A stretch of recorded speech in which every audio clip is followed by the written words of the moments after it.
for some of our brothers and sisters in the occupied zone. The chair is against the wall. The chair is against the wall. John has a long mustache. John has a long mustache. It's 12 o'clock, Americans, another day closer to victory.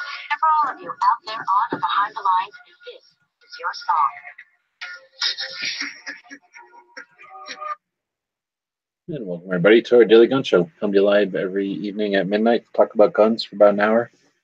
I'll run it live on YouTube. Simulcast it over on gunchannels.com. Watching the live comments out there. We've got some links out there. If you want to join us, let us know. Got a couple people joining in. To start off the show as co-host, we got Cycle jumping in from Connecticut. Thanks for jumping in. Yep, thanks for inviting me. Appreciate it. Yeah, and then we got Potatoes jumping in from, where are you from? I'm from Michigan. That's right. So, Friday, we usually talk about the industry and gun tech. So wherever we want to take it, we'll take it. Anything going on today? No, not really. Just getting off of work. I went camping, and I got the motorcycle on back on the road, so that's good. And I went out to the campsite today and dropped off my trailer and hung around to eat chili and talk with my buds. But I wanted to shoot an M1 Garand match tomorrow morning, so I came home so I can shoot the match tomorrow. And then I'm going to head back out and finish the camping weekend. So it must not be that far away. I guess I misunderstood. No, it's about 45 miles, but it's not a fast 45 miles. So it's about an hour and 10 minutes. Okay. It's pretty close. That's why I decided to do it that way. I figured I'd come back and do it.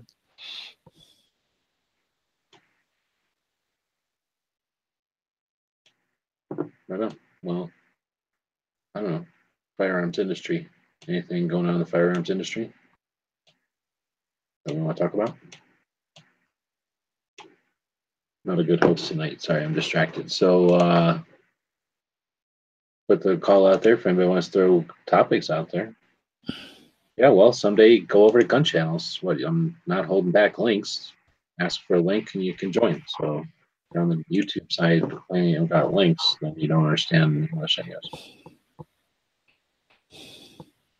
All right, well. Yeah, I was on the road all day, so I really haven't seen the news at all.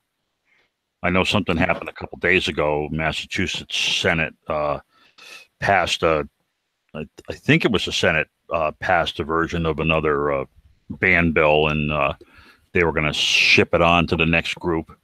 I think Rupan, I think, is the guy to put that out there. So it was kind of bad news.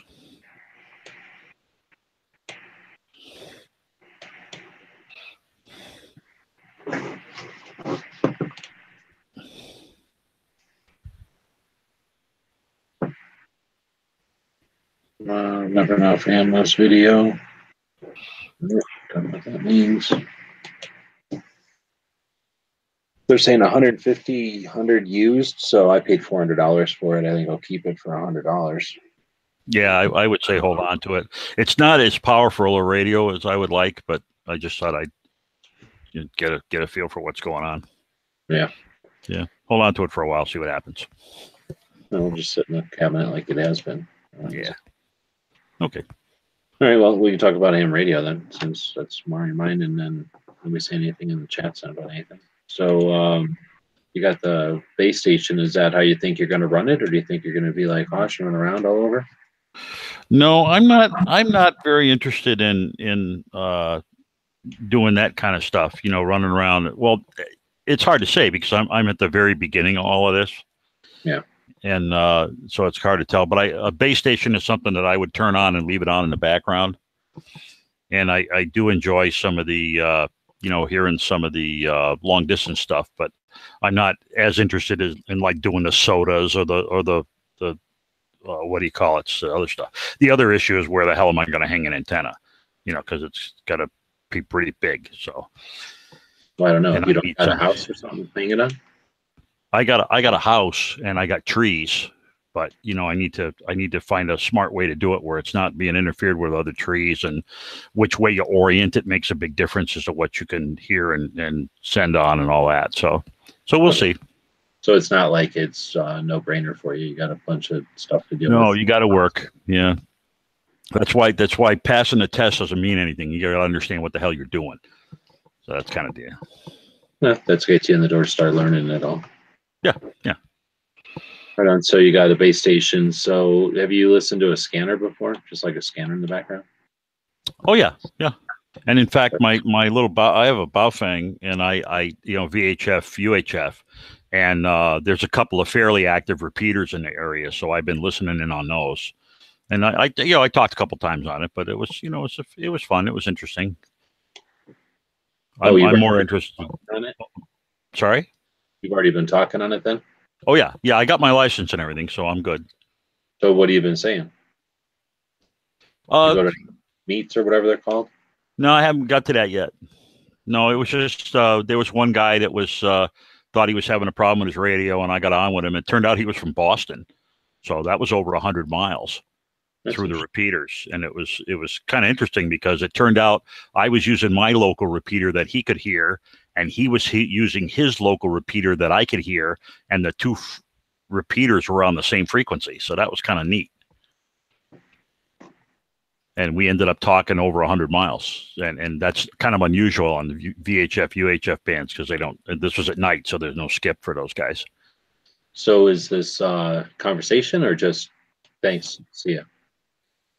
No, yeah, we had a conversation. Just what are you doing? What are you running? That kind of stuff. That's what most people talk about, unless they're talking to their wives about what to bring home from the store. That kind of. Well, that's the thing. So I used to do a deal where I would meet up with these people from Illinois, and it was because some guy on YouTube was in that group, and I didn't know how to use the radio for shit, so I would use my some kind of internet connection to log into it.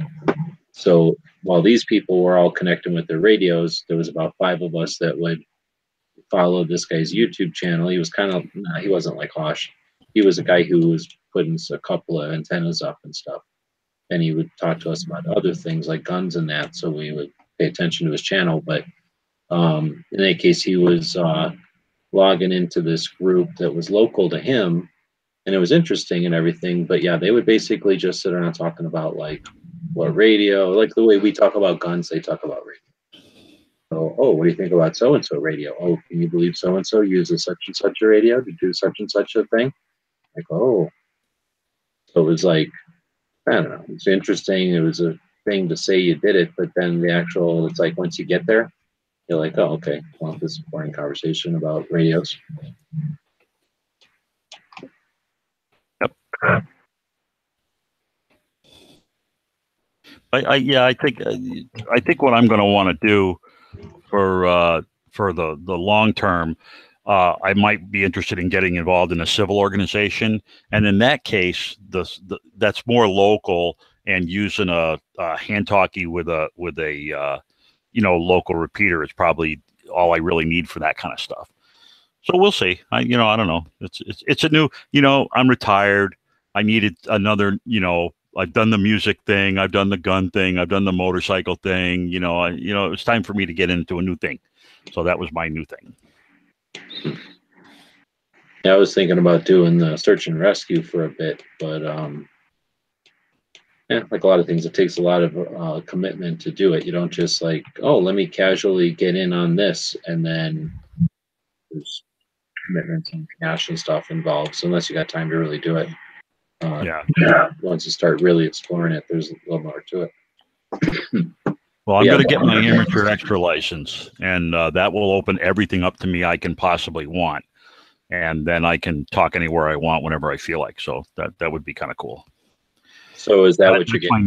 My next thing is I'm going to finish studying the general materials. I've already passed the test. I'm going to finish studying the material so I understand what I'm doing. Then I'm going to start digging into the amateur extra stuff and take my final certification. But so then your goal is to try to reach out and talk long distance, or just to kind of monitor what's happening out there? More kind of monitor. I am a little bit interested in seeing if I can hear the space station. That might be a lot of fun. Yeah. I'll try to if you get a broad enough band radio, you can get away with stuff like that. Exactly. And then, but I agree with Al. You get the extra because then you're in whatever frequency you want to talk on. As long as they're not verboten for everybody, you can talk on anything you want. So Well, pretty it sounds cool. like you get a little more ability to talk distance with extra. So to do the distance stuff, that's the way to go. Sounds like.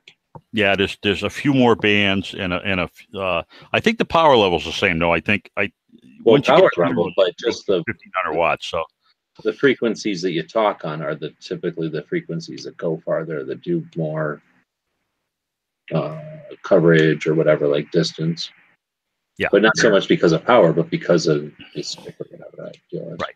But extra in the HF band, extra has more bands that you can talk on, I think, even than general.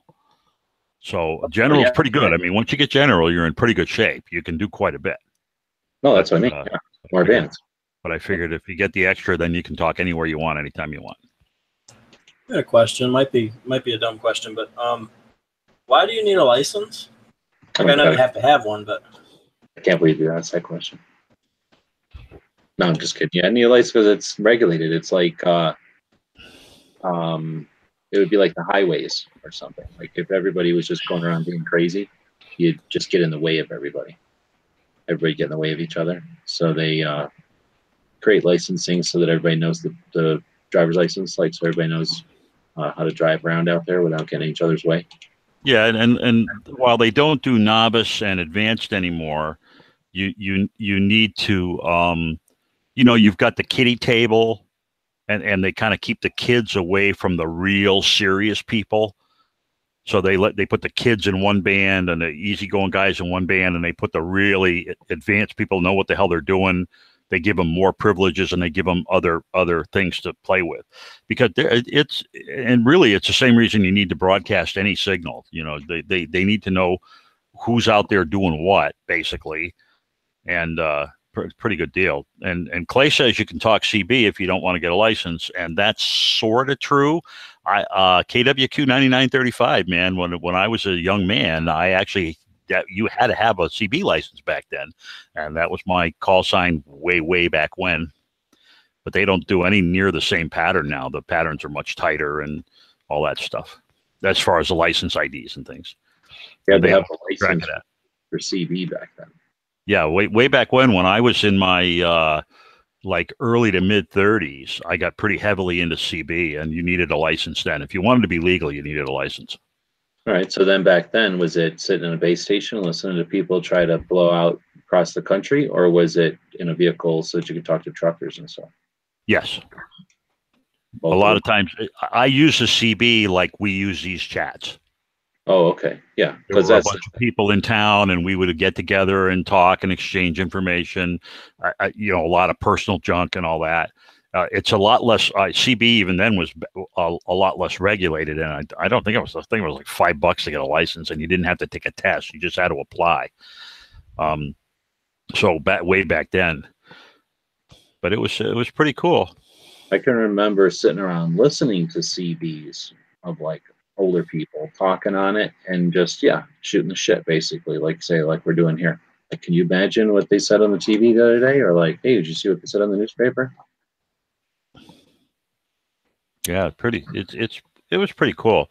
And I did a lot of CB. We had a lot of truck drivers that needed help and directions. And, back then people didn't have cell phones. There's no such thing as a cell phone back then. You had commercial phones, the big, like they weighed like 15 pounds and they looked like an army handset kind of thing.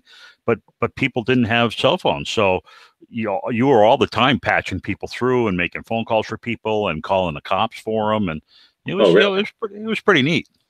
Oh, I never experienced anything like that. That would be kind of cool. Yeah. I had a police scanner at one time, just to run around in the house. Used to use the crystal controlled police scanners way back when, and you'd get the crystals for your particular fire and police and emergency services. And Radio Shack made a lot of money on those things. God, man, because they had relatively inexpensive ones that worked pretty well.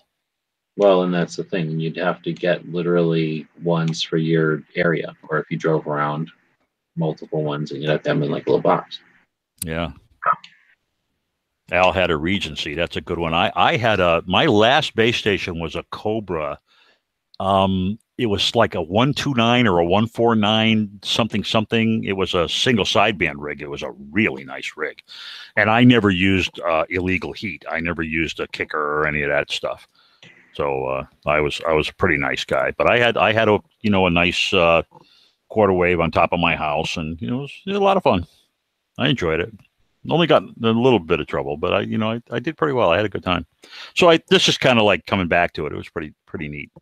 Well, that's what I was going to say. So how much of this do you think is just going to be like, do you think similar? I think it'd be a little bit similar. I can tell there's a bunch of people. There are a lot of frequent offenders. There's a lot of people that frequently use the repeaters I'm looking at. I do have a guy in my gun club that's a ham, and I just need to get together with him to find out what repeater he's using so we can try chatting back and forth. But I'm actually kind of interested if I can get it to work of trying to hit Hosh from Connecticut. Yeah, that would be really cool. But I might have to. I'm either going to have to use sideband, single sideband for voice, or learn how to do. And that's another thing I need to do is I don't do Morse code, so I would have to learn the CW. And unless I want to, there's that automated stuff you can do with computers, and like I think he put something up the other day where he turned his automated stuff on and just let it run all night, and really? it contacted people all over the freaking world. I mean, he got one from Tasmania. It was incredible. So you're talking like his little robot that he connects to his radios, then it listens to the the Morse code coming in, and he just has that set to record in text what it said all night long. Yeah, I guess whatever program he's using in his PC to drive that is smart enough to say, oh, I got somebody and record it. I'm pretty sure every time you do that, Skynet gets a little smarter. Yeah, seriously. Well, something you got to watch for. But honestly, it might be a little bit tougher for somebody to try to keep track of who's talking to who when you're talking about radio waves. I mean, it's possible, but not as easy as the internet, where literally every signal has a little code telling it where it came from and where it's gone. Yeah. So this is it's kind of like the gun hobby. You get into it and you put your toe in the water and you say, well, maybe all I want to do is shoot a little bit of 22, and then the next thing you know, you're shooting black powder and pre-1890 and military weapons, and and it just kind of gets away from you. so we'll see.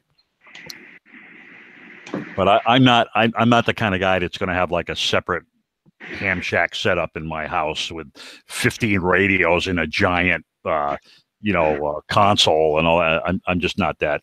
I'm just not that into it, man. You're able to be curious, but not go whole hog and invest heavily in everything that you experiment.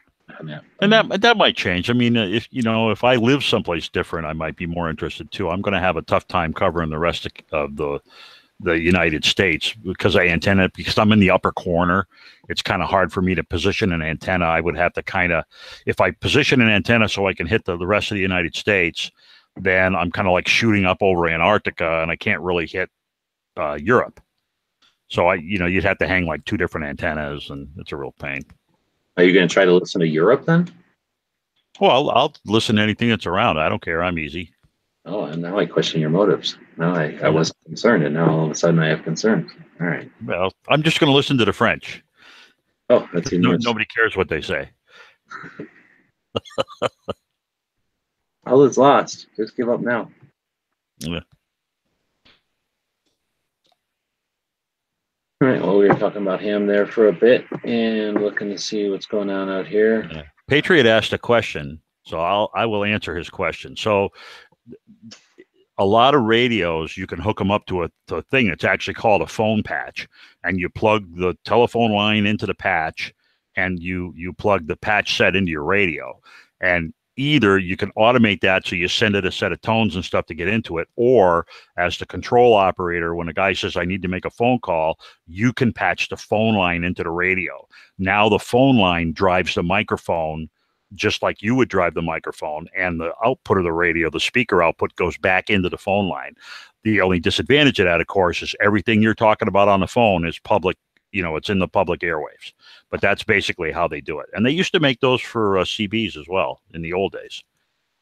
But now they do that for, and that's more a VHF, UHF kind of thing. That's not done for long distance communications.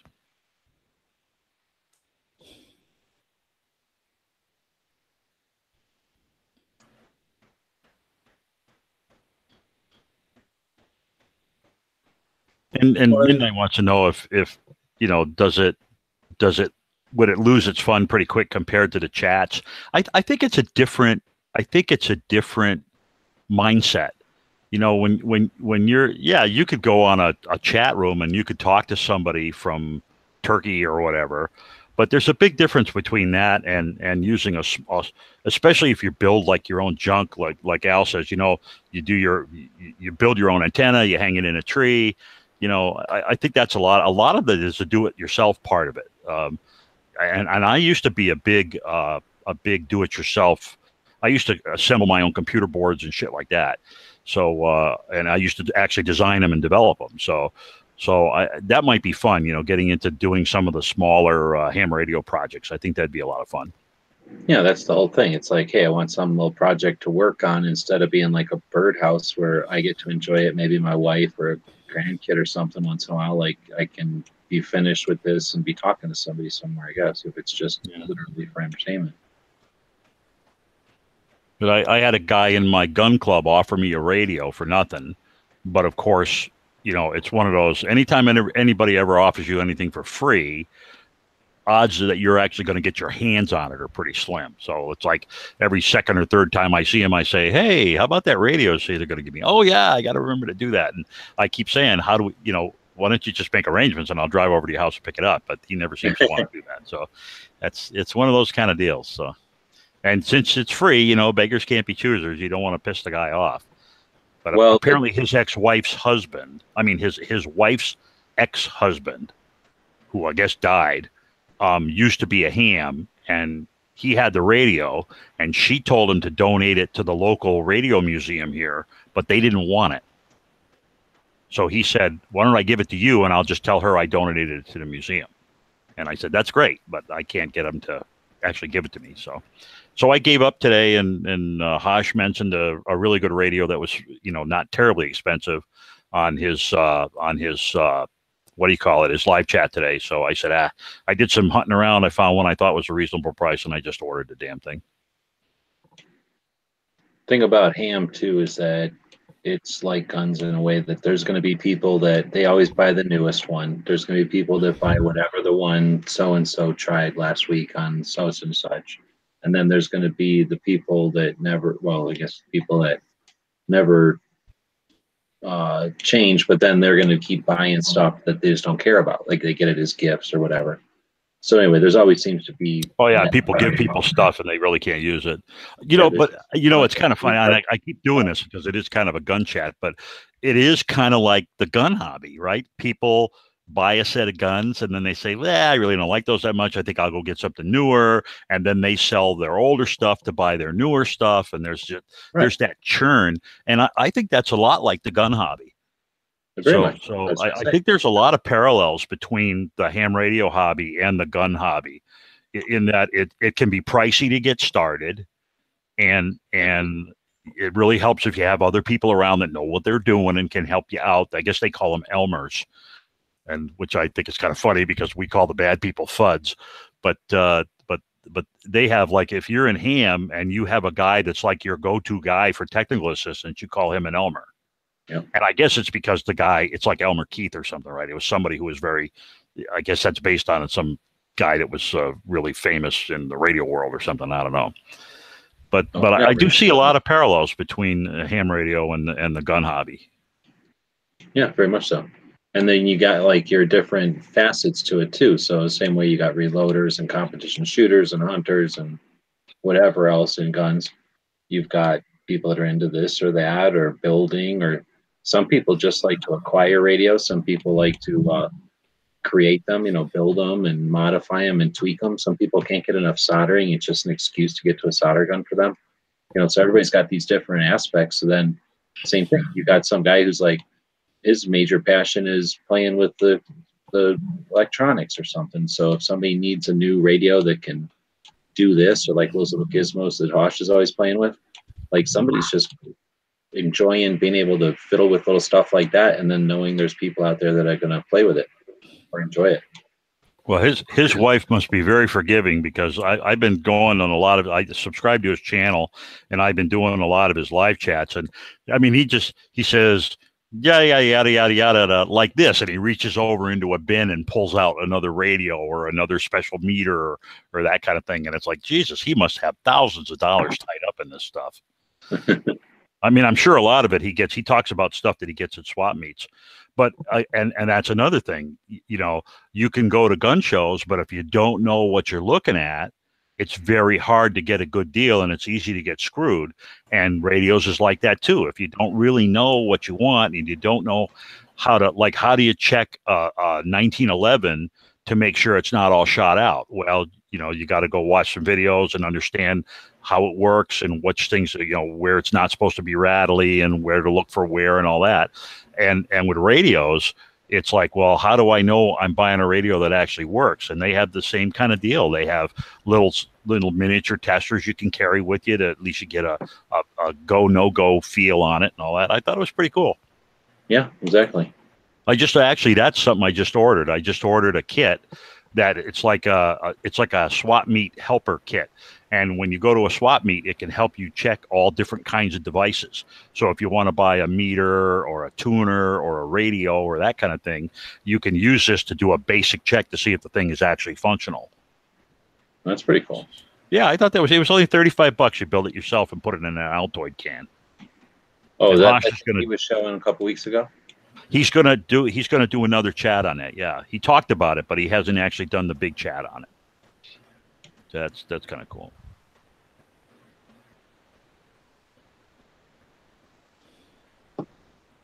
So it was a lot of fun. So let's see if we got any other questions going on out there.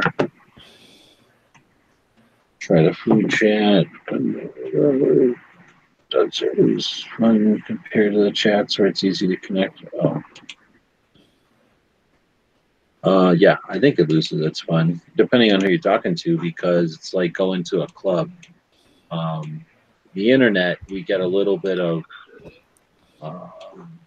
advantage. Well, we get a lot of advantage because if we don't like something, we just go find another one. You know, if you don't like gun channels, go find one of the three other things that are, you know, similar. Maybe they're not about guns, but, you know, there's some chat going on somewhere with somebody. Maybe they're talking about tinfoil hat stuff, or they're talking about, you know, the bond market or whatever, but there's some conversation going on out there that you can be part of, right? So with ham, you find somebody, you know, and I don't know, there's no guarantee you're just going to go find another conversation down the band, you know, down in another frequency somewhere at that particular time that's somewhere where your antennas can reach it. So you're kind of, you know, sometimes I'd say like you're kind of restricted to who you can hang out with, only because it's more of a physical thing. And then within that, whatever confinement of what you got to talk to, you know, what if like three of the people are jerks, you know, you're just kind of stuck. Yeah, and you get that on ham too. I mean, 2 nights ago, I was listening to my favorite repeater, which is about 8 or 10 miles from me, and there was a guy just walking all over it. You know, not saying anything, just keying up his mic so no one else could use the repeater. And the guys that own the repeater were starting to get pretty pissed. Oh, he's just doing it to be a dick. Yeah, he was just being a dick. Yeah. Huh. Did they triangulate him and figure out who he was or whatever? They were talking about it. I guess they call that a fox hunt. The fox hunt is used to also describe a contest, which Al was talking about. And then there's like contact contests to see how many people can contact, you know, other people in a certain amount of time, who can get the farthest one. This low power radio thing is a new big deal. This QRP stuff in low power radio, and that's something where like Hosh, he'll bring a portable rig out in the middle of a field, and he's got like a little 5-watt rig, and he's trying to talk 2,000 miles away, and that's interesting. But I'm just not in. Me personally, I'm not interesting. But that's something I enjoy hearing about. But it's not something I think I would go out and do. Yeah, like some of the stuff he does, it's cool, it's interesting, but I'm not going to carry a little radio around with me so that when I'm out somewhere, I can talk to somebody 7,000 miles away. because when you talk to someone 10,000 miles away, you're not like, hey, let's have a conversation about something necessarily. You're going to be like, hey, are you there? Yes. Did you hear me? Yes. Yep. What's my signal strength, and am I clear? Yes, you are. Hey, send me a card. See you later. Thanks a lot. Bye. Yeah. That's pretty much what that long distance communication is all about. It's really just prove that you contacted somebody that far away. Yeah, effort to do that and to challenge or whatever, and then accomplish that challenge or whatever. Yeah. But yeah, so that's just more of did I do this right? Am I standing here with all the right weather conditions? Is my gear set up right? Do I have it adjusted properly? Pretty neat. The right time to like decide to do this. I mean, a lot of it's just kind of you can amplify your chances, your odds, or whatever. But a lot of it's just is there somebody listening on the other end? Like you might have everything right, and there's just nobody over there. Yeah. So a lot of it is like fishing, I guess, in a way.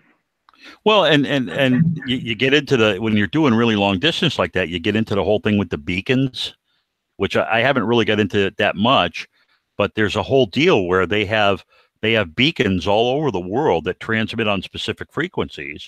And if you want to know if the propagation is working for a particular frequency, you try to tune in a beacon, 1,000 miles away or from, one sitting in France or that kind of thing. And they're restricted. They can't have more than 100 watts of power.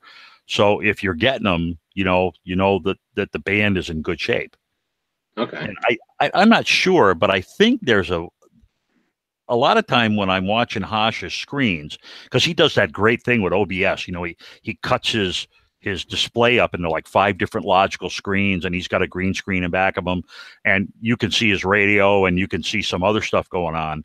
And a lot of times there's a display up there which has different different frequency bands listed, and it has the propagation is good, fair, poor, crappy, and I'm wondering if he's getting that dynamically on a radio, or what I think it is. I think he's doing it on a web, must be some website. That's a web service. He talked about that one time when he was showing what he was setting up on the screen there. But yeah, that's a web service for that. Yeah. So that's kind of cheating. It used to be in the old days, like they've got these waterfall displays now where they can look across a huge amount of bandwidth at a time, and they can notch out all the individual conversations and shit like that. How cool is that? That is really neat. It used to be in the old days, you just ran the dial back and forth, back and forth, back and forth. So this is basically like a visual representation of what's on the various, like if you were looking at a radio band, like, you drove into a town like I do when I'm driving around the van or whatever. I drive into a town. I got no idea what radio stations or what, right? There's probably something in the 90s or something. There's probably something in the hundreds, but I don't know. So this is like a visual indication, like looking at the matrix or something, of which bands have noise on them and which bands are just static and which bands have like a nice pattern that you can tell is music or something. Yeah, and it's so much faster than scanning. Oh yeah, you can scan that shit, but it takes you 7 minutes. Yeah. So that's cool. I don't know what that is. That's the radio, I guess. Those radios are big bucks. Now you're talking into radios that go for over $1,000 easy. Yeah. Well, radios have always been like that, and that's annoying. It's one of those things. Like there's always the $200-$300 radios. There's always the $400 radios, and then there's always the $1,000 radios. And no matter what the features are or what, you get into those like Kel-Tecs, High Points, Glocks, Kimbers. It's all the same. So every hobby's like that. Go get the expensive fishing reel or the cheap shit fishing reel, or. That's a good point. Yeah, it's amazing how many of our hobbies all end up layering themselves out pretty much the same way. Well, it's because you get your people that are casually interested, and then you get your people that are moderately, they're in it, and then you get your people that are in it for the long haul. And then you get people that like, well, I lost mine, I need it for this weekend, and I want, such and such. So you get, I think that's, you get your medium, your high, and your low from just everything. Al in the gun channel chat, he's doing a lot of good commenting on this. So he says, you can do a lot of that with software and a modestly priced radio. And now you have these software defined radios where your computer does all the work. Yeah. And, all you have is a front end to let you get on the airwaves. And that is pretty slick. That's what I was doing when I was talking about that from YouTube. Yeah. When I first got my thing, I didn't have a radio at all. That was just my internet connecting, or I guess I could do it with my phone. But just like an app, technically it was ham, but it was really just an app. Yep. Neat. And that's the same way actually in the music world. I used to spend a lot of money on like pedals and synthesizers and shit like that. And nowadays you could get a whole music studio on a CD and just stick it in your computer and use your computer and you could do studio quality audio right on your laptop. Talk to DB Cooper or talk to HVS about that. Both of them did stuff like you're saying that would have cost just tens of thousands of dollars to buy the equipment back in the day. So just to have access to it and learn how to use it would have been difficult. And now kids can play around with stuff on their phone with their thumb. That's basically equivalent. Yeah, pretty neat. So all, technology, that's the beauty of digital technology, is it helps out with that stuff so much and makes it more accessible to everybody.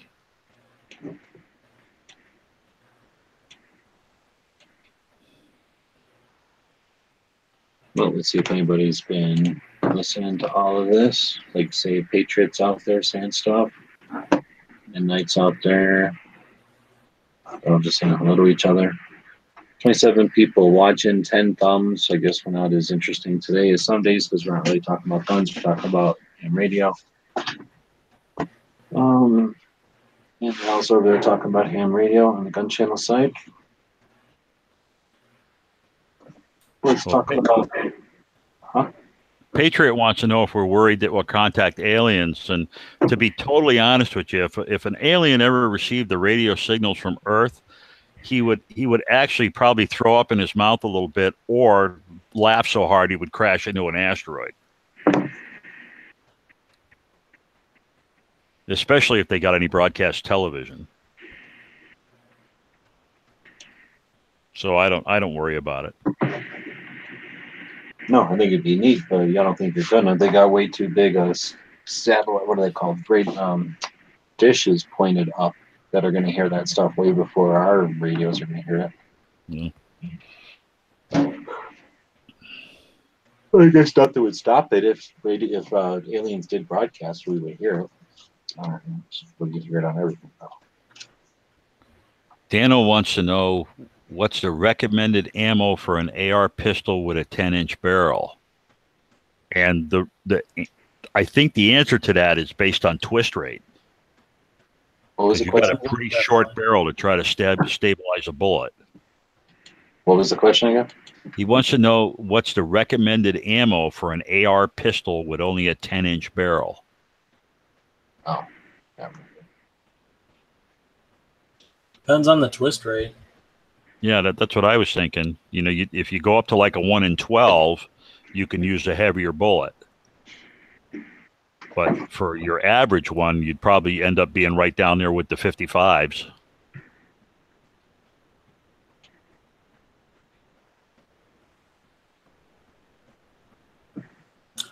I got a 1 in 9 barrel and I got a 1 in 7 barrel. And the 1 in 9 barrel likes the lighter stuff. The 1 in 7 barrel likes the heavier stuff. Yep. I've had the opposite, with the faster the twist rate or whatever, the heavier, the lighter the ammo I can shoot out of it accurately. Yeah, and Dano, don't forget the YouTube lags the actual Hangout chat by a good 20-30 seconds. So even if we don't get to you right away, it's not because we're ignoring you. It's because it's pretty laggy. It's pretty bad when one of the hosts of the thing is out there heckling. You're not heckling. Yeah, if it's 1 in 7, you're going to have to stay with the light stuff, Dano. You're not going to be able to use the heavy stuff in that. Actually, my 1 in 7 likes the heavier stuff a lot more. Really? See, Yeah. I would think it would have a hard time spinning it up.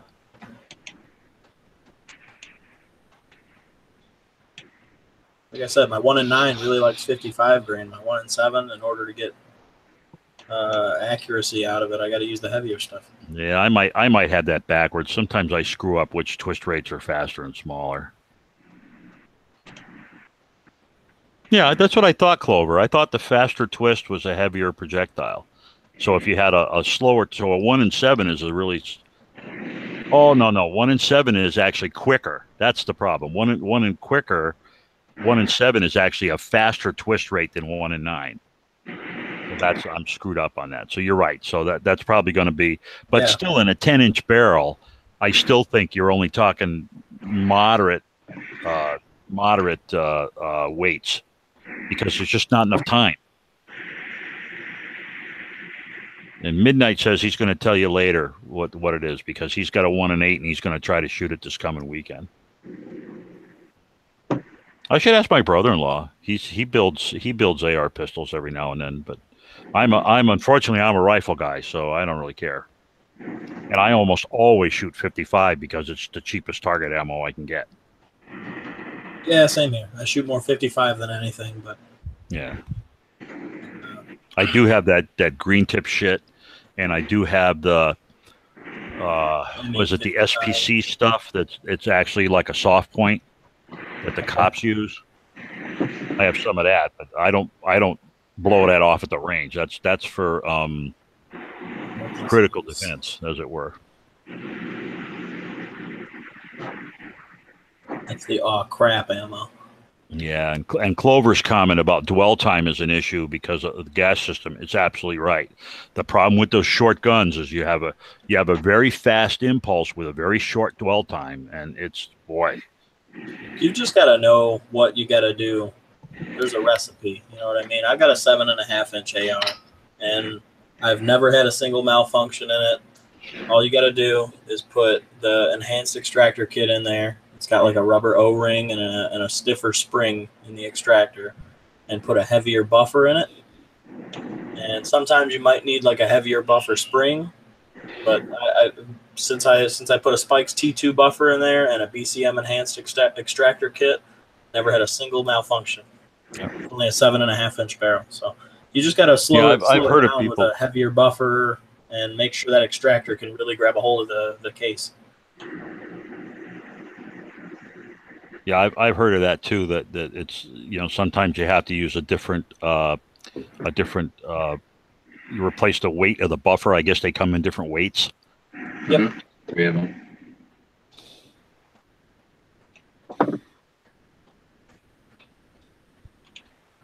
That robot looks awful familiar. Where is that from? This is from Juarez 2045. I don't know that movie. Huh. It's about a time when robots are militarized and then the cartels get them.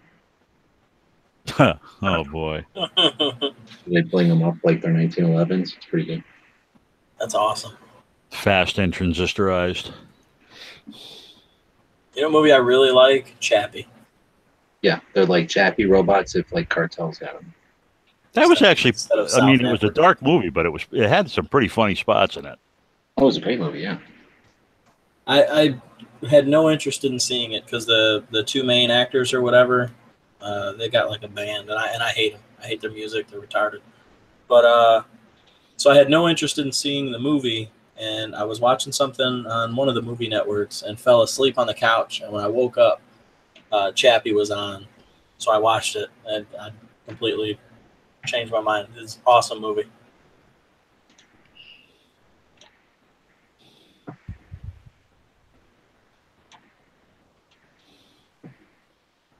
Yeah, and speaking of movies, you guys should be thinking about a movie of the day to suggest, you guys in the audience. I watched Solo, so I'm just going to spoil that in a minute here. Oh, make sure you tell me. Oh, that just came out, didn't it? Yep. Just a lot of plasma fire in that one. It's actually pretty good. It's not great. It's not bad. It's a Disney Star Wars movie for sure. Yeah. They're going to Really screw excited it to up. see that, and I'm really excited to see Deadpool. I haven't seen the new Deadpool yet. I'm so far behind on my movies, it's not funny. I haven't even seen the Infinity War thing or any of that stuff. I haven't even seen Thor Ragnarok, Black Panther, none of the ones that came out this year. I'm just so bad. I have no interest at all in Black Panther. God, I don't think I ever read the comic as a kid, and that's probably how come. No, well, I think I did actually. Black Panther comic was okay, but this was not. I didn't like the movie at all. Yeah. A lot of people liked it. But Deadpool is just, I mean, I actually rewatched the original Deadpool the other day just to set myself up for Deadpool 2. And then, of course, I didn't get out to the movie yet, but maybe I'll do that Monday. Monday's, oh, well, that would be bad because Monday's a holiday and everybody will be out there doing that. Yeah, exactly. That would be like the worst time to That's watch a it. stupid I'm idea. too broke. I'm spending all my money on ER parts. Yeah, that's the thing. Yeah, I spend the money on guns and radios. I probably can't afford to go see movies. I had to give up some hobbies, man. I used to have like 3 or 4 hobbies. And then it got to the point where like I never had any money and didn't have really anything going on with my hobbies. So it was like, all right, I got to drop a few hobbies, focus it back to just one. And I wasn't about to give up guns, so guns. You know, it's funny because that's another interesting, or what I think is an interesting observation about gun guys is that guys that are into the gun hobbies are not as one-dimensional as people make them out to be. I find most of the people in the firearms hobbies, a lot of them have really significantly interesting hobbies, other hobbies. And that's kind of cool. Though I do find a lot more of them like to work with their hands rather than the tech. I mean, you do run into a lot of technicians too, but I find if you looked at my entire group of guys that I know, more of them are like into woodworking and you know, making stuff or, you know, wrenching on cars or things like that. It tends to be a more down to earth kind of set of people.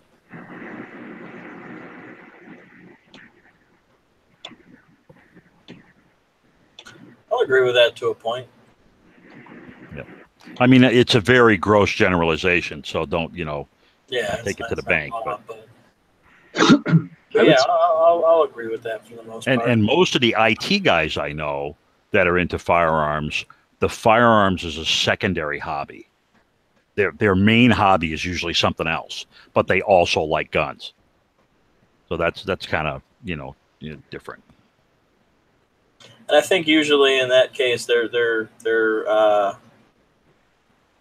really, really into the technology, the like how the gun works and different designs and stuff like that. You know. Yep. They're interested. Yeah, in I have a friend that's standpoint. a heavy duty IT guy, and he just had a railgun built. So, you know, he was really serious into spending a crap load of money. Oh, I recognize that guy. That was Claus. Clamps. Mm-hmm. No, he doesn't have the clamps. It's the other guy, the one with the knife. He's from what do you call it? Yeah, Futurama. Thank you. So Bender's I was at cronies. the range last weekend with my boy, and there was a guy. He had one of those rail guns, and he was I think he said it was 243. He was shooting 243, and you know how you get like the targets that have like a grid on them, and that's to help when you're sighting in. You know, each one is like an inch or whatever, so you know how many clicks or whatever you got to adjust. Well, he was using each individual square on his target as its own target. He would put 2 shots into each individual square, starting at the top left, working his way right, and then go down to the next row. He had like what do they call them? Pinwheels and windsocks set up, stuck in the ground all the way down the range. And he had like this crazy muzzle device that you could fill with sand. And he was like adding sand and taking sand out of it to like adjust the barrel harmonics and stuff like that. Like he was serious about it. I was amazed. It was crazy.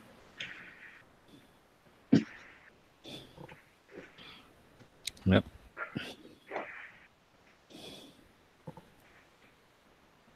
All right, so I got some good news earlier today from a friend.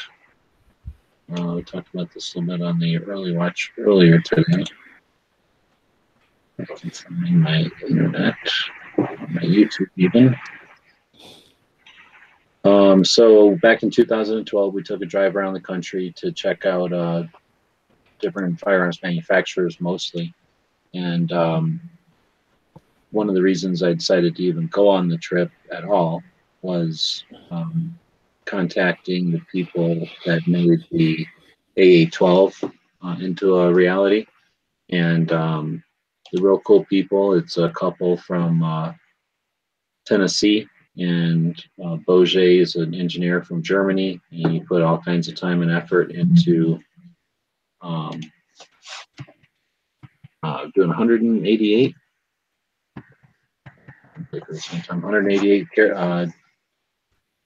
um, updates or modifications to the AA-12 to get it to where it was, and then there's all kinds of backstory to it, but it was kind of sat in limbo for the longest time, and that was frustrating.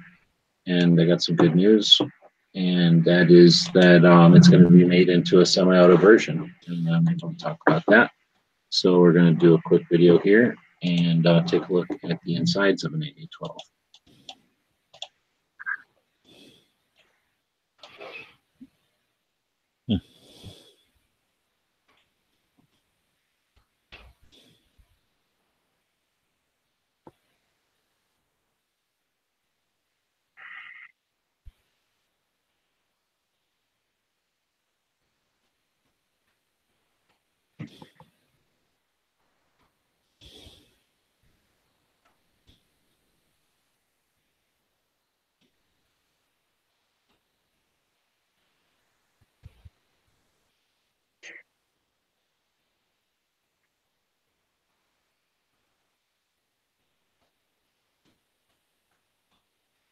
What is he making there again?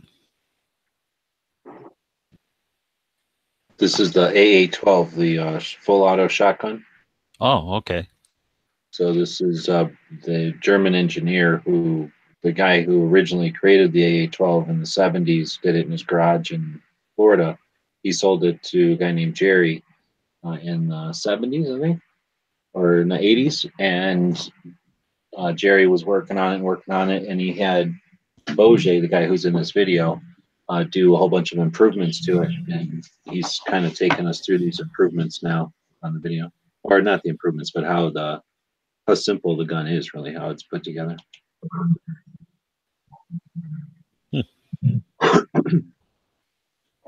It's my great camera work.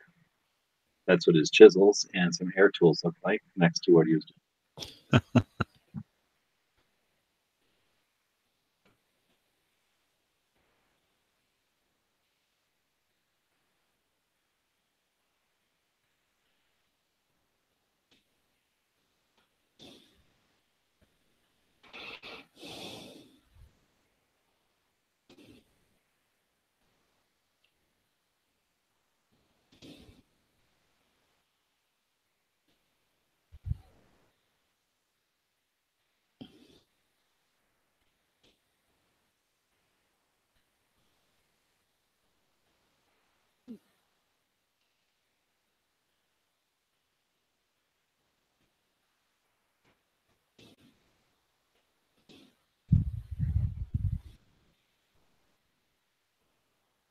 Yeah, that's a real gunsmith.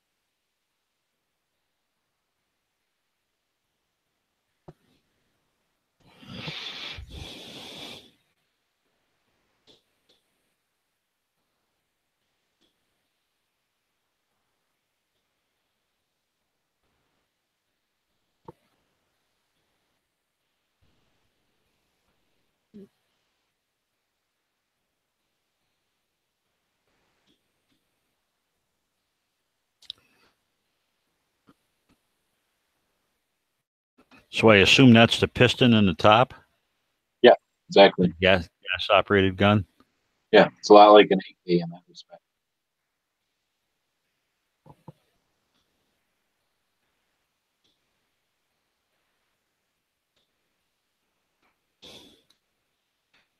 I'm sure those are banned in Connecticut.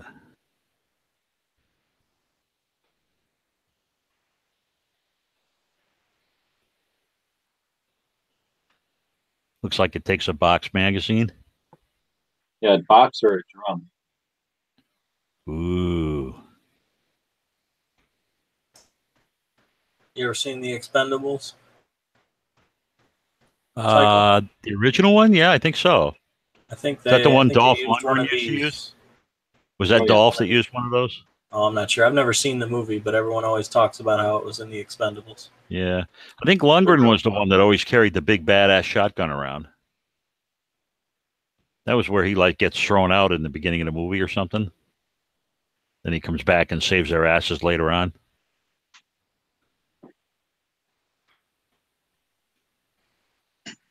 I'm sure you probably had it before, but that's a pretty good movie of the day. I always enjoyed that one. I like watching the guy throw the knives at the dart target.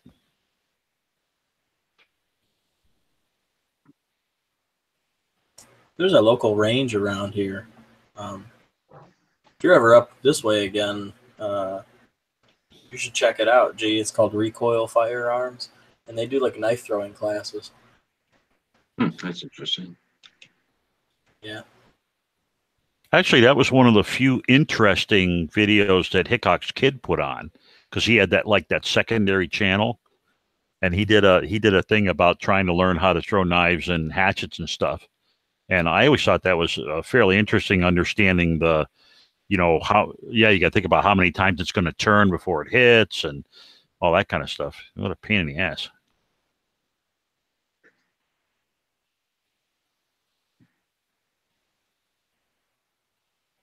Fires 30 caliber magazine clips in half a second. So like I say, it's an interesting gun. It's got a cool story, history to it. It was made in Florida, moved up to Tennessee. It's heading back to Florida. A company bought it, bought all of Bourget's patents, and is going to make a semi-auto version of it. They're going to make, I think, 1,000 or 2,000 originally, and then, I guess go from there. Do the original 1,000. That'll be the Bourget signature models. That'll have his signature engraved on them, and then after that, I suppose go into production. Did I mishear you? I thought you said it was a German gun, or was that designed by a German guy? The guy who designed it, I don't know what he is. Achkinskin. I don't know what that is, but Bourget is a German guy. He's the guy that was in this video, the old German guy. So he was born in Germany, moved over here, was an engineer for a company for a long time, and then started on his own, and then was approached by the guy who owned the design for this to do it.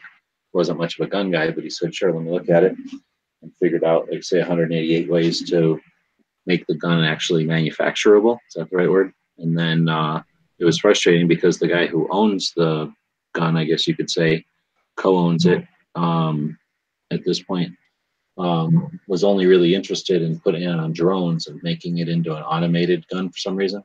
So put a lot of effort into trying to make the militaries buy it for those kind of purposes. And I guess, we all know how far that went. They don't use drones for that kind of stuff yet.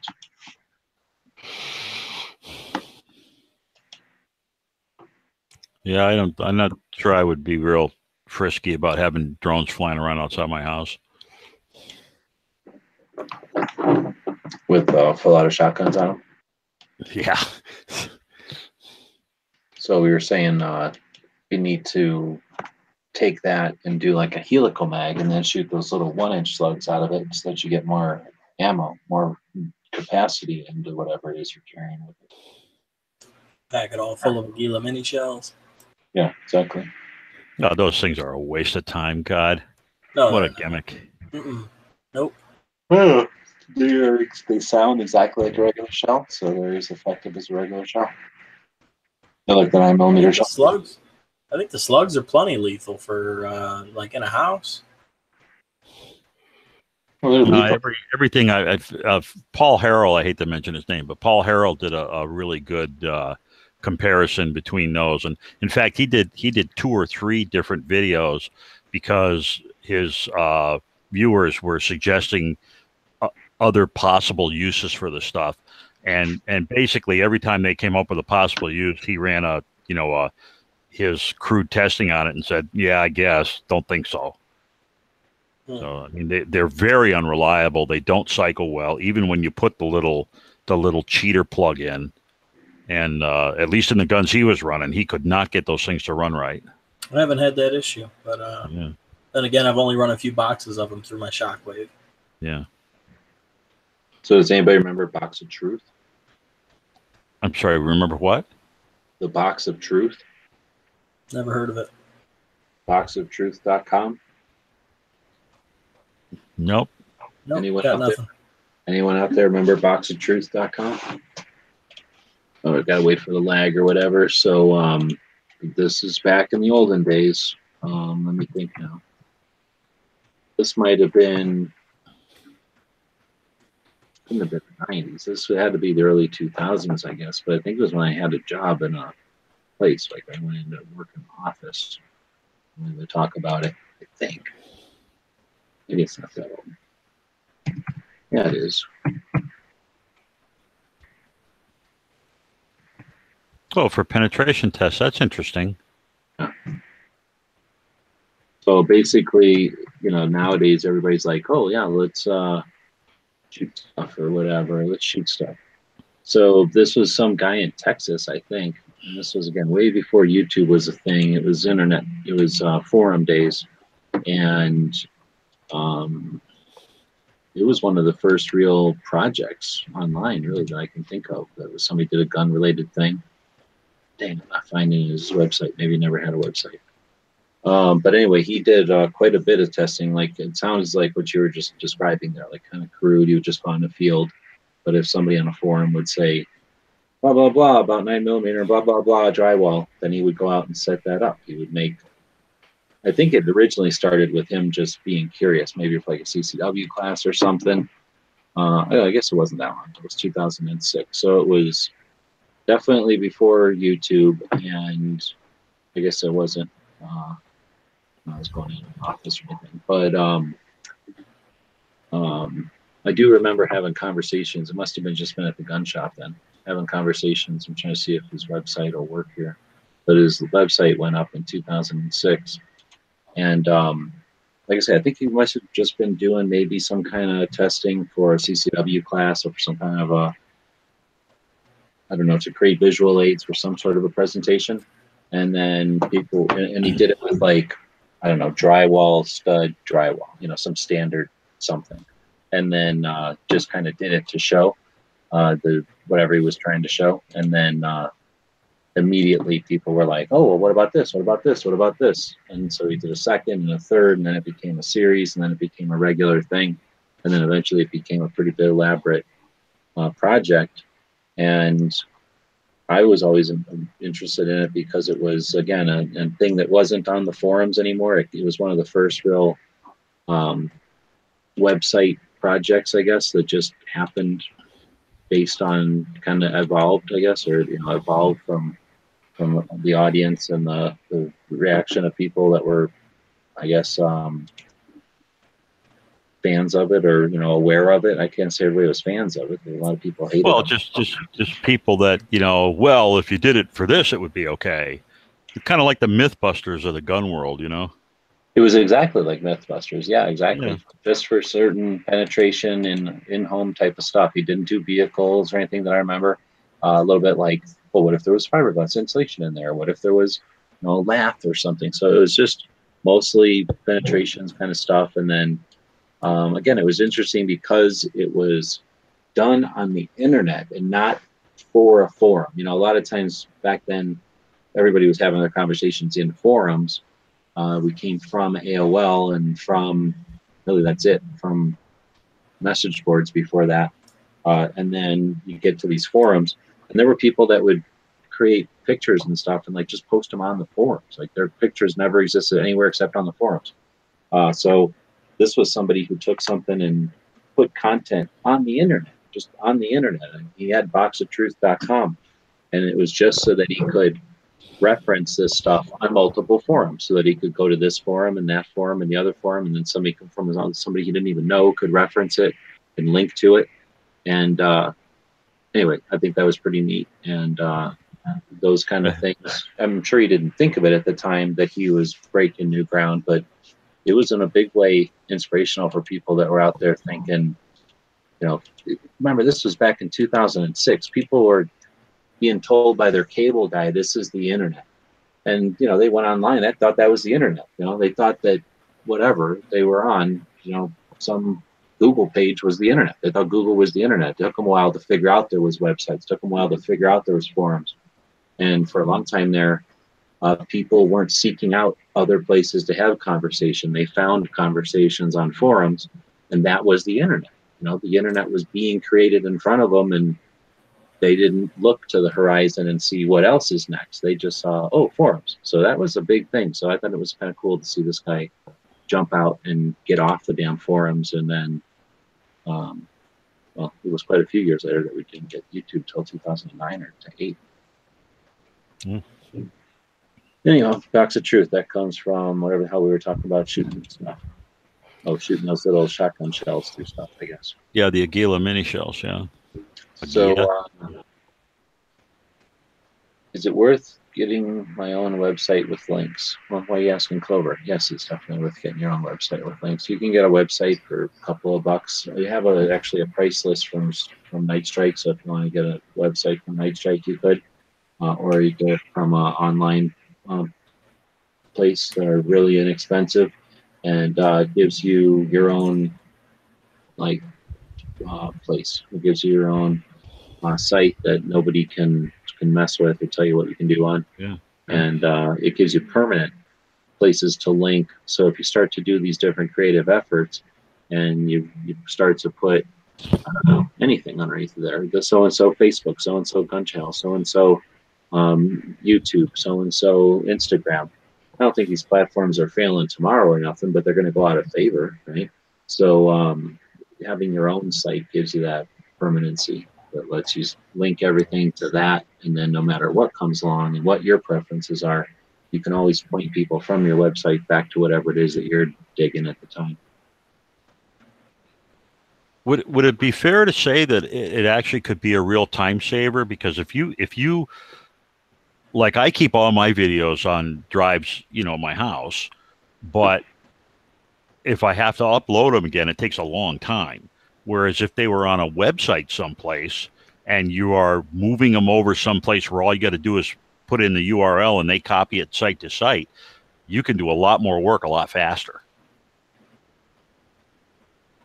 Yeah, so you have them; they're in the net already. You know, they're hanging around in the internet already, and you're just copying them site to site. At that point in time, you don't have to worry about the connection to your house. You're right. And you're on tying up all that bandwidth. But you don't always. We're not to the point where it's just moving around yet. Hosting a bunch of videos on your own website could be costly. When I talk about getting one for $7. You're going to have some amount of space there, but probably not like a lot of videos worth of archival storage or anything. You're not talking a lot more incrementally. You're probably talking certainly less than $30 a month, but probably more like $12 a month if you want to actually host a lot of videos. I really don't know. I don't buy individual packages in a long time, but like I say, you can host stuff there. But if you're talking videos, specifically, they're just such huge files that you're right. You can definitely post anything, pictures, PDFs, stuff you downloaded, songs or something. You can put anything you want on your website. And what you're talking about is correct. There's still time to move things. I mean, again, big file might take a little while to move, but you're not having to wait at your house for it. If it does take any time to move, it's between computers on the internet, not your time spent.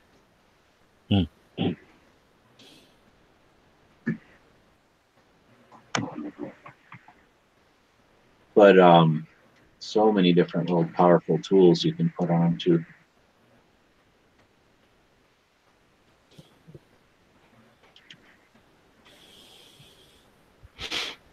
All right, well, I guess with that, again, I was getting some chocolates, I guess. It was free patch Friday, so anybody that buys anything off the Gear website store, get a free patch on Fridays. And it's May, so we're doing that deal where if you get 4 patches in May, we're sending out one of those magnets as well. So do appreciate people that are supporting it. That's the only thing really keeping everything going at this point. So it is definitely appreciated. I think with that, I don't know what we got left. We got some history, maybe. I don't have my stuff open. Going over to look and see if we got any gun history today. Going over to guncalendars.com. Playing around with that a little bit today, but didn't add anything to it. Just macro out the other day. So I don't have my other history open. You guys know of any history today? The novel Dracula, the first copies were released in London in 1897 today.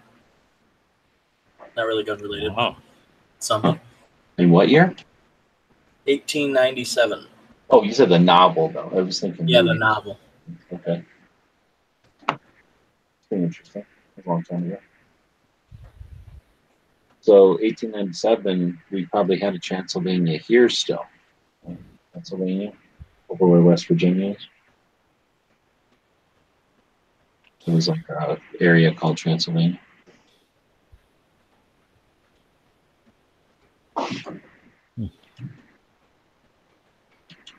All right, we did gun shop, or did we? Not really. So Nope. Gun shop today. We kind of did a gun movie, or did we? No, you asked if anybody out there had one. I don't think anybody responded with one. So no. And that'll be our Friday show, I guess. Well, So we did talk about the Expendables and stuff, so we sort of tangentially did a movie. yeah. How about a gun of the day? You got one? I think the shotgun was the gun of the day, the AA-12. There you go. Have you done the Dardic 1500? No. Well, I don't remember even hearing that one. Dardic 1500 was it was a magazine-fed revolver. It used a weird round called a tround. It was triangular. It was like a plastic triangular shell with a primer in the back of it, and they came in 38 caliber, 30 caliber, or 22 caliber. And it was a solution to a problem that never existed. But it's very interesting. They had like carbine kits where you could take like the top half off of your Dardic 1500 and slap it up into a kit with a stock and a longer barrel. You can still find these guns. They're really expensive, and the rounds obviously are super expensive. You can get them, but they're going to cost you anywhere from $50 to $70 a piece. There's like a few smaller companies that if you commission them, they will make you a set, like a box of 50, but they are expensive. It's an interesting design, though. Pointless, but different. See if I can find a picture of it right here.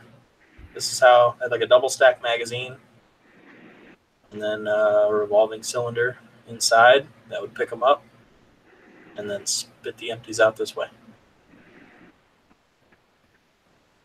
And it's like the cartridge is the chamber. Yeah, pretty much. Yeah. When I went over to Wooden Labs, he had a couple of drawers of those things. Everything from, I didn't see any tiny ones, but everything up to 50 BMG.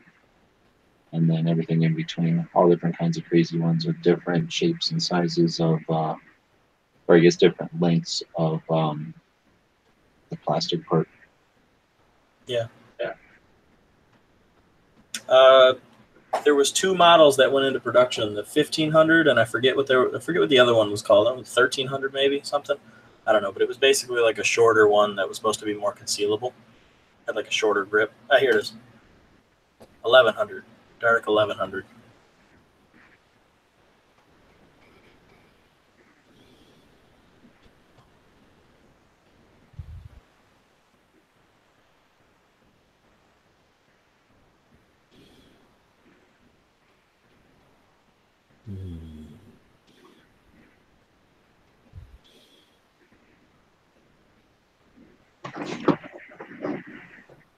I'm trying to remember if somebody was talking about shooting one of those, or was it the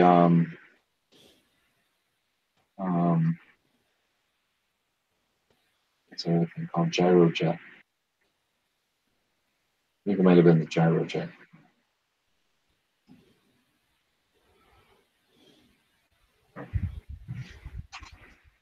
Oh, I was muted there, but I just had a noise go off. Patriot out there bought every second minute patch. Appreciate that. Thank you very much. And get a free patch because it's Friday.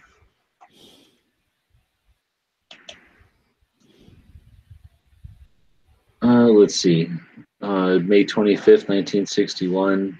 Dead Horse is saying this is the president, or this is Kennedy's put a man on the moon by the end of the decade speech. This is before me. Is this before you? Did you hear this speech by any chance, or is it before you? That would have been in grammar school. So do you remember it? Yep. But I may just remember it because it was it's been so heavily repeated. Yeah. You don't remember like getting out on that day? Because I can remember a couple of things when I was a little kid, space shuttle related. I don't think anything else.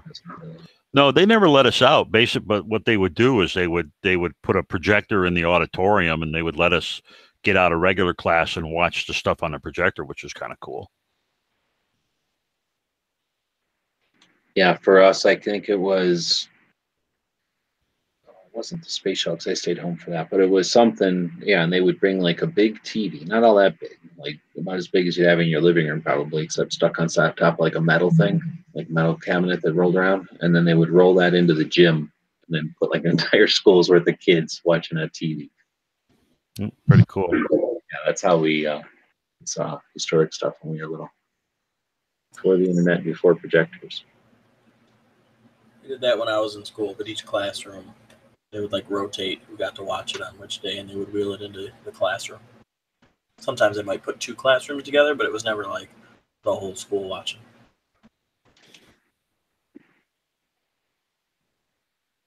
All right, well, it's been another week. It's been kind of a sloppy week. I've been working on this 2A project, and I finally got some level of accomplishment with it, but I have to quit doing it because it's been a labor of love. I do appreciate the people on the Patreon who make it possible to do stuff like that, but I have to get back to doing other things. So stay tuned to eBay and the 24-hour gun show. We're putting all kinds of stuff up this weekend, and encourage again everybody who's using gun channels to think about using the gun show part of it. The 24-hour gun show is kind of at the bottom left of any page you're on when you're logged in, or just go to the channel called Gun Show. And if you've got something to buy, sell, or trade, put it up there. It's just another thing to do on gun channels. And, with more stuff there, more eyeballs, and everybody's stuff should move quicker. And with that, Cycle, it sounds like you're going to have a good weekend. Plenty of excitement. Good luck shooting. Have a fun time. You get out camping. Well, it sounds like you will get out camping. Good luck. Yeah, it should be a good weekend. I know. And Potatoes, you say you're going shooting? Yeah, I'm going to M1 Grand match. I'm going to take my boy out shooting and obviously do a little shooting myself too. And probably going to barbecue for the holiday. Sounds good. Let's remember that we got Veterans Day for people that were in ain't. We got Armed Forces Day for people that are in now wearing a uniform, buying lunch, stuff like that. And Memorial Day is for all the people that paid the ultimate sacrifice so that we can all live the way we do and the world can be the way it is. A lot of guys are putting out good videos to put that in perspective. I encourage you to check those out. And have a great weekend. Enjoy. And we'll see you back here Monday. Oh, sorry, I should mention, I think Travis said he's not going to do his show tomorrow as a guest. And I'm guessing there will be some other shows. So Rick has a show tomorrow, Rick's Life as I See It. Others have shows in the afternoon. You can get the schedule at the top right-hand corner of Gun Channels. But it'll be Tardot and Gunpowder Beauty on Saturdays, and then Gun Gals and Jesma on Sundays with midnight after that. We'll have a van chat, and I think I saw Angelina in posting pictures of what was it, Alamo. So I wouldn't be surprised if she's blowing through Arizona and Tucson at some point here. She's still not back yet. I don't think so. I just barely seen pictures of Alamo, but she was crazy. She's talking about going from Alamo to Tucson or something, I think. So I don't know what necessarily she's doing, but maybe she'll be around for the Sunday van chat. We'll find out. Otherwise, thanks again, everybody, for sticking around for the shows. Like I say, we'll be taking some of the efforts I've been putting into the Second Amendment project. That's all an element of a bigger project, and some of that will be reflected in the show. I've got a heck of a lot more dates. It's been frustrating to have big gaps in my calendar. So one of the efforts there was to get more recognition for some of the important things that happen in the Second Amendment community, and we'll be including that in the show, as well as a heck of a lot more stuff. We're going to be featuring some Second Amendment advocates, writers, researchers, as well as the organizations that they either created or represented or worked with or against, and all in an effort to make us all better and stronger. So going forward, we have more effective conversations and more useful for everybody, all this stuff that we're doing. So have a great week. We'll see you next week. Quote? Somebody got a quote? Oh, I always got a quote. Okay. Short one today from William Pitt the Younger in a speech he gave in the House of Commons. Necessity is the plea of every infringement of human freedom. It is the argument of tyrants. It is the creed of slaves. That's a good one. No, we have to do that for the public good. So that's our quote for today. Whose was that? That was William Pitt the Younger. Apparently there were two Pitts. There an older and a younger. Right on. Thanks. Good one. The guys and gals of gunwebsites.com encourage you to take a CCW class every year, practice at least once a month, and carry every day. Thanks for watching gunwebsites.com.